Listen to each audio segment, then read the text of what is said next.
Hi hello. இப்போ வந்து நம்ம என்ன டாபிக் பார்க்க போகிறோம் அப்படின்னா மணி மேக்கிங். பணம் எப்படி பணத்தை சம்பாதிக்குது. இது வந்து ஏன்னா முக்கியமாக வந்து இப்போ ஃபைனான்ஷியல் இண்டிபெண்டன்ஸ் எல்லாம் ஆகணும், ஃபயர் ஆகணும், ஃபைனான்ஷியல் இண்டிபெண்ட், ரிட்டையர்மெண்ட் இயர்லி அதெல்லாம் எப்படி ஆகணும் அப்படிங்கிறத நிறைய இப்போ உள்ள யங்ஸ்டர்ஸ் எல்லாம் இருக்காங்க. ஸோ அதை பற்றி இந்த டாபிக் அப்கமிங் வர பாட்காஸ்ட்டில் நம்ம பார்க்கலாம். இது வந்து ஒரு ஆடியோ பாட்காஸ்ட்டு.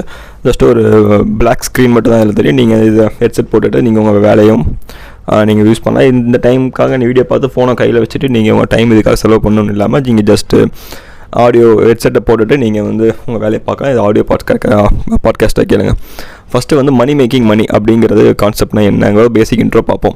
இப்போ வந்து நம்ம தூங்கிட்டு இருக்கிறப்ப கூட பணம் வந்து பணம் நமக்காக வேலை செய்யணும். அதுதான் ரொம்ப இம்பார்ட்டன்ட். இப்போ வந்து நம்ம கடன் வாங்கி வச்சுருக்கோம் அப்படின்னா அந்த கடன் வந்து பார்த்திங்கன்னா நமக்காக வேலை செய்யும். எப்படி வேலை செய்யணும்? மைனஸில் வேலை செய்யும். கடன் வந்து வட்டி குட்டி போடும்.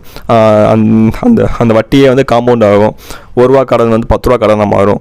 ஆனால் இதுவே வந்து நம்ம இன்வெஸ்ட் பண்ணி வச்சுருந்தோம் அப்படின்னா, இந்த இன்ஃப்ளேஷனை பீட் பண்ணுற அளவுக்கு நம்ம இன்வெஸ்ட் பண்ணி வச்சுருக்கோம் அப்படின்னா அது வந்து நம்ம வந்து அது வந்து காம்பவுண்ட் ஆகும். நம்மளோட இன்வெஸ்ட்மெண்ட் ஸ்கில்ஸ் வந்து அதிகமாகும், நம்ம இன்வெஸ்ட்மெண்ட் அமௌண்ட் அதிகமாகும். ஸோ இன்ஃப்ளேஷனை ஈஸியாக பீட் பண்ணுறதுக்கு முடியும். இதுதான் வந்து நம்ம தூங்கிட்டு இருக்கும்போது வந்து பணமாகும்.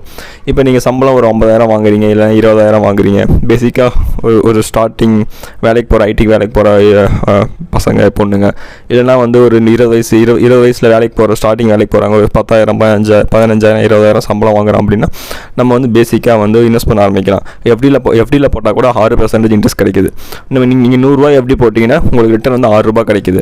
ஆனால் இன்ஃப்ளேஷனோட பெர்சன்டேஜ் வந்து பார்த்தீங்கன்னா 7%. அப்போ அந்த ₹100 மதிப்பு வந்து குறைஞ்சி போயிடுது, ₹93 வருது. ₹93 ₹100 மதிப்பு வருது. அப்போ நம்ம பணத்தை வந்து நம்ம ₹107 க்ரோ பண்ணணும். ஸோ நம்ம வந்து இன்ஃப்ளேஷனோட மதிப்பு குறையுது. அதே ₹100 தான். அந்த ₹100 பையிங் பர்ச்சேஸ் பவர் வந்து ரொம்ப கம்மியாகுது. ஸோ இதுக்காக தான் நம்ம இன்வெஸ்ட் பண்ணணும். நம்ம பணத்தோட வேல்யூவை இழக்க விடாமல் பண்ணணும். இன்னொன்று வந்து கோல்டு இருக்குது. கோல்டு நம்ம இன்வெஸ்ட் பண்ணுறது நல்ல ஆப்ஷன் தான். ஏன்னா கோல்டு வந்து ஒரு டெத் ஃபண்டு. அது வந்து ஒரு டெட் பாடி மாதிரி. அது வந்து ஒரு அசட், லேண்டு மாதிரி. அதை நம்ம வாங்கி வச்சுக்கிட்டோம் அப்படின்னா அதோட மதிப்பு ஏறுமே தவிர்த்து அதுலேருந்து நமக்கு மாதம் நமக்கு அதுலேருந்து வருமானம் வரவே வராது கோல்டுலேருந்து. ஸோ நமக்கு வந்து இன்றைக்கி நமக்கு வேலைக்கு போகிறோம், ஓகே, 45 வயசில் நமக்கு வந்து வேலைக்கு நம்ம போக மாட்டோம், இல்லை போவோம். அது நம்மளோட ஹெல்த் கண்டிஷன் எப்படி இருக்குது, இல்லை நம்மளை வந்து வச்சுப்பாங்களா, இப்போ ஏஐ வர பூமில் ஐடியில் இந்த மாதிரி இருக்குன்னு நமக்கு தெரியாது. ஸோ அப்போ வந்து நம்ம 40, 45, 50 வயசை நம்ம கன்சிடர் பண்ணி இப்போலேருந்து நம்ம சேர்த்து வைக்க ஸ்டார்ட் பண்ணோம் அப்படின்னா தான் நம்ம பணம் வந்து கொஞ்சம் கொஞ்சமாக சிறு துளி பெருவெள்ள மாதிரி கொஞ்சம் கொஞ்சமாக சேர்ந்து பெரிய கார்பஸாக கிரியேட் ஆகி அந்த கார்பஸ் வந்து வர ரிட்டர்ன் வச்சு நம்ம 50 வயசில் வேலையை முடிச்சு வேலையை விட்டு வந்தாலும் நம்ம வாழ போகிற வாழ்க்கை 50லேருந்து 80 வயசு வரைக்கும் வாழும். ஸோ அந்த 30 வருஷத்துக்கு நம்ம இப்போயே இந்த 20 வருஷத்துக்கு நம்ம சேர்த்து வைக்க ஆரம்பிக்கணும். அதுக்கு நீங்கள் யாரும் என்ஜாய் பண்ண வேணாம், என்ஜாய் பண்ணக்கூடாது அப்படிங்கிறத நான் யாருக்கும் சொல்ல மாட்டேன். நான் என்ஜாய்மெண்ட் வேணும். ஒரு 20,000 சம்பளம் வாங்குறீங்கன்னா ஒரு 5,000 சேர்த்து வைங்க. அதுக்கப்புறம் ஒரு 5,000 நீங்கள் என்ஜாய்மெண்ட் பண்ணுங்கள். வீட்டுக்கு 10,000 கொடுங்க. ஃபுல்லாக என்ஜாய்மெண்ட் இப்போ நான் என்ஜாய் பண்ணாமல் எல்லாமே நான் சேர்த்து வச்சேன். என்ன பண்ண போகிறேங்கிறது உங்கள் கேள்வி கரெக்ட்னு நானும் அதை தாண்டி தான் வந்திருக்கேன். நம்ம இப்போ வந்து என்ஜாய் பண்ணுறது கொஞ்சம் அளவோட என்ஜாய் பண்ணிக்கிட்டால் தான் நம்ம ஃப்யூச்சர் இன்னும் கொஞ்சம் நல்லாயிருக்கும். அது இல்லாமல் தேவையில்லாத செலவு, இந்த இன்ஸ்டன்ட் கிராட்டிஃபிகேஷன் இதெல்லாமே நம்ம கொஞ்சம் கம்மி பண்ணணும். என் ஆஃபீஸ்லேயே வந்து பார்த்திங்கன்னா ஒரு பையன் வந்து நைக்கோ பூமாவோ ஒரு ஷூ வந்து ₹1,000 ₹1,500 வாங்கிட்டு வந்து போட்டான். அது கேட்டால் ஆஃபரில் வாங்கினேன். ₹3,000 ஷூ ₹1,000 கிடச்சிச்சு, இல்லை ₹2,000 ஷூ ₹1,000 கிடச்சிச்சின்னு சொல்லி வந்து வாங்கினேன். அவனை பார்த்து தொடர்ந்து 10 பசங்க ஆர்டர் போட்டாங்க. ஆனால் எல்லாருமே காலில் வந்து ஷூவோ செருப்போ போட்டு தான் இருக்காங்க.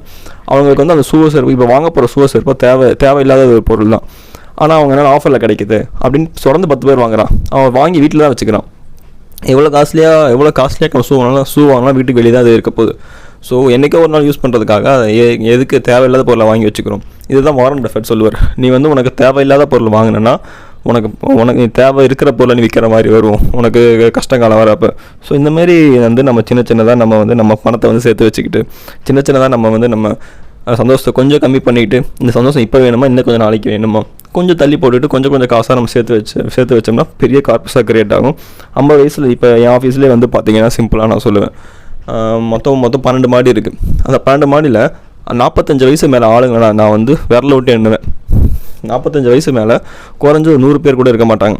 ஆனால் இதுவே 25லேருந்து 35 இருக்கிற ஆளுங்களை நிறைய பேர் இருக்காங்க. அப்போ வந்து இந்த பாட்டம், அதாவது கோபுரம் இருக்குன்னு வைங்க, கோபுரத்தில் கீழ் பகுதி வந்து நல்ல பெருசு அகலமாக இருக்கும். நீங்களே இந்த ட்ரையாங்கிளை பாருங்களேன். ட்ரையாங்கிள் கீழே பாருங்கள் நல்லா பெருசாக இருக்கும். அப்போ அந்த இடத்துல 100 பேர் நிற்கலாம். ஆனால் மேலே போக போக 100, 50 வரும், 50, 20 வரும். அப்போ நல்ல ஸ்கில்ஸ் இல்லை நல்ல நாலேஜ் இருந்தால் நம்மளால் மேலே எழும்பி உட்கார முடியும். ஸோ நம்மளே அப்ஸ்கில் பண்ணிக்கணும். அது மூலமாக நல்லா நம்ம ஒர்க் பண்ணால் ஸோ நமக்கு அதிக ஏர்னிங்ஸ் வரும். ஆனால் ஐடியில் இப்போ வர ஏஐ இல்லை இப்போ டெக்னாலஜிகளை பொறுத்து நம்மளோட அப்புறம் மெடிக்கல் அட்வான்ஸை பொறுத்து நம்மளோட லைஃப் ஸ்பேன் அதிகமாகுது. ஆனால் சம்பாதிக்கிறோட அளவு கம்மியாகுது. அதாவது நம்ம வாழ போகிற வாழ்க்கை 80 வயசு வரைக்கும் கூட வாழலாம். ஆனால் நம்ம சம்பாதிக்க போகிற டைம் வந்து பார்த்திங்கன்னா 60 வயசுலேருந்து 40 வயசாக மாறிடுச்சு. இதை தான் வந்து ரீசெண்டாக நான் படித்தேன். இந்த 40 இஸ் த நியூ 60 அப்படிங்கிற மாதிரி, 60 இஸ் நியூ 40 அப்படிங்கிற மாதிரி சொன்னாங்க. ஸோ நம்ம படிக்கிறோட நம்ம எப்படி நம்ம ஸ்கில் பண்ணிக்கணும், இல்லை நம்ம எப்படி நம்மளோட தேவையை சுருக்கிக்கிட்டு நம்ம எப்படி நம்ம பணத்தை இன்வெஸ்ட் பண்ணணும், நமக்கு எது தேவையில்லாங்கிறத நம்ம வந்து எப்படி எடுத்துக்கணும், டெசிஷன் மேக்கிங் எப்படி பணத்தை மேக் பண்ணுங்கிறத நம்ம அடுத்து வர சீரீஸில் பார்ப்போம், அடுத்து வர வீடியோஸில் பார்ப்போம். இது உங்களுக்கு பிடிச்சிருக்கு அப்படின்னா நீங்கள் லைக்ஸ், ஷேர், சப்ஸ்கிரைப் எல்லாம் பண்ணுங்கள். நான் அப்கமிங் வர டாபிக்ஸில் இதை பற்றி உங்களுக்கு சொல்கிறேன். பாய்.